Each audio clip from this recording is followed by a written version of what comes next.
how did you go from second to seventh? We went back quite quickly. Yeah, we just had rear tyre issues. Couldn't keep the grip in them. Yeah, couldn't keep probably the temperature out of them. You know, it felt like they were just getting really hot and wheels spinning in fourth gear. And it's a bit unexpected. You know, we race at some hot circuits across the calendar, and Singapore, for example, is always one of our stronger ones. So we didn't expect to suffer with that today.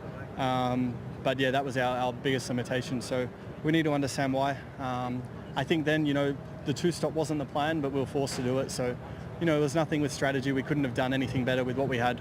That was just the pace today. When you put those mediums on, I think you're the only team to run the mediums at the end of the race. When you put them on, they did seem to come alive for you a little bit, and you even overtook a Mercedes on straight. That must have felt quite good. That was the Mercedes-powered car. Yeah, that was definitely the highlight of my race, was having a bit of a battle at the end. And you know, I sat, you know, a couple seconds behind Hulkenberg for a long time, and I thought, okay, maybe we won't really get him. And then with a few laps to go, we really got close. So that made me a little bit happier. And yeah, we seemed like we had better pace with the medium.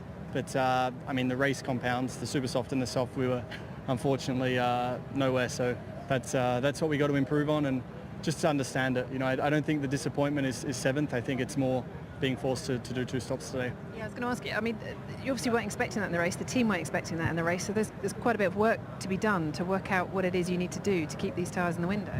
Yeah, it's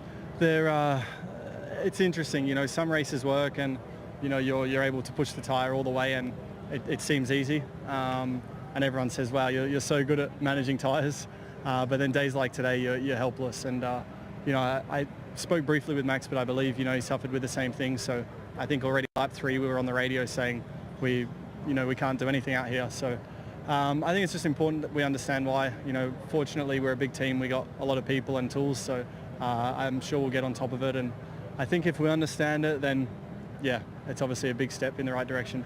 Just finally, we've had a lot of drivers talking about the radio, or trying to talk on the radio today, ask the team for advice in certain situations, obviously which they couldn't be given because of the new rules. Do you agree with the new rules at the moment? Do you think they've gone maybe a tiny bit too far and we could pull it back a little bit for the show? I don't know. I mean, from my side, I feel like I'm getting all the information I need. You know, I'm just more or less curious with what lap times the guys around me are doing and what tyres they're on, just to know relatively how my pace is. But in terms of, you know, try, you know, braking or try a different brake map for that corner, this and that. No, I'm happy to figure that out for myself. This is engine settings and things and problems with engines. Okay, if it's safety, more but... okay, if it's more than mechanical stuff or yeah, engines doing this, what do I do here? Then I think we should be allowed to get instructions, because I don't even know what the engine looks like, so I need help with that. Thanks, Daniel. Cheers. We'll go back. You think I'm joking?